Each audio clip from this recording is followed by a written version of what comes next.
Next, a look at a political rarity, an expanding health program supported by both Democrats and Republicans. Special correspondent Kat Wise reports.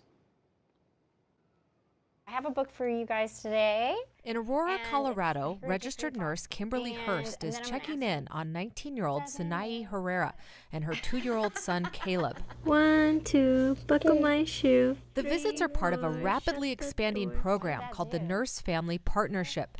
The partnership combines old-fashioned social services with the latest brain science, all to help low-income, first-time mothers and their children. Time and time again, I see these young girls drop out of school, so they're at risk for that and living in poverty forever. He really likes eggs. The regular visits begin in pregnancy and continue until the children are 2 years old.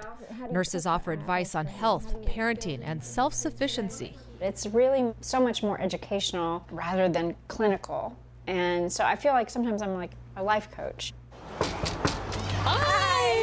Improved outcomes like a 48% reduction in child abuse and an 82% increase in employment for mothers have been so significant that Congress recently voted to infuse home visit programs with $800 million in new funding. Hi, Jessica, how are you? But while the Nurse Family Partnership is focused on health and poverty, another outcome is catching the attention of early learning experts. Do you need some paper? Kids from the program are showing up at school better prepared. David Olds, the project's founder and a professor of pediatrics at the University of Colorado's School of Medicine, says the educational benefits are no surprise. Nurse-visited mothers are spending more time talking to their babies, guiding them. Where's the ego? All of that earliest process that sets in motion a positive cycle of interaction that leads to significant reductions in children's behavioral problems when they enter school, significant improvements in their language development. On this day, Hurst uses simple props to explain the importance of talking to Caleb long before he can talk back. So way before Caleb could talk, he was learning how to talk by hearing you talk. All of these things were adding to him having language.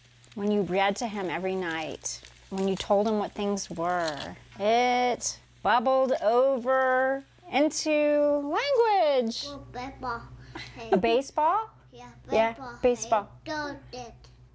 Go get it? Go get the baseball? Yeah, get ball.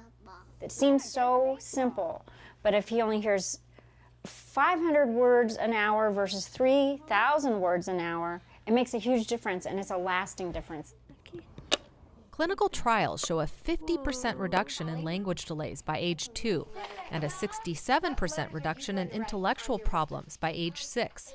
Such results bolster a growing area of brain science that looks at a baby's early environment.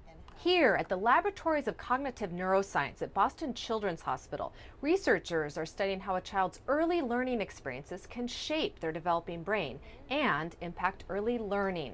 What many of us are starting to argue is that to foster success as children make the transition to school, you need to invest in what's going on in those first few years. Charles Nelson is a professor of pediatrics and neuroscience at Harvard Medical School. Over those first few years, basically the general architecture of the brain forms in a way that sets it up for the rest of your life.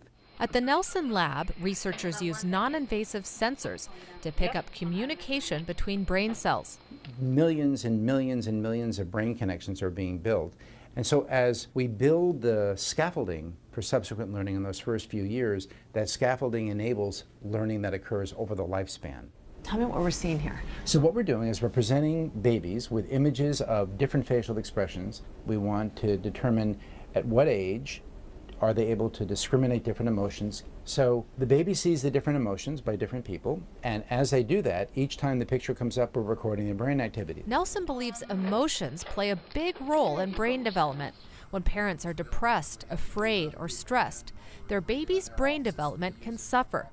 If you look here, she's clearly happy, and she's clearly angry, and she's afraid.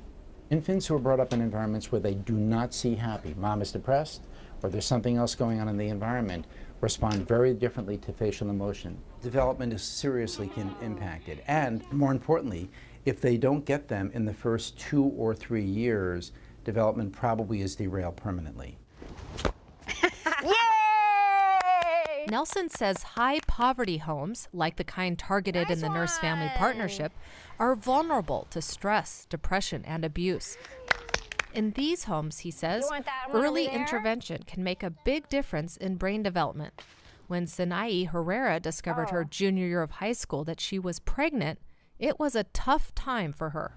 She was struggling with some depression and trying to figure out what her life was going to look like. Hearst directed Herrera into mental health counseling and ultimately back to school. With that counseling, I know I'm a good mom now, and I know that I can do everything that he needs me to do. For Stormy Duran, who went through the program with her first child, Sophia, the issue was an abusive relationship. Duran says her nurse gave her the strength to move on. She was really there to help me through that deep, dark place that I was in. I've always had, low self-esteem issues, and so I didn't want my daughter to grow up like that. Hey, good morning, Rashonda. The home visits are not cheap. Each family nurse 2-year partnership costs on average $10,000. How does it feel? But a RAND Corporation analysis found the investment actually saves money. Every dollar spent today prevents another $5 of social welfare spending in the future. This is work that is not just somebody's good idea, but it's been developed and tested and retested using rigorous approaches. The Nurse Family home visits have expanded to 43 states and recently became part of the Obama administration's push for early learning initiatives. For the PBS NewsHour, I'm Kat Wise. Bye, sweetie. Bye, honey.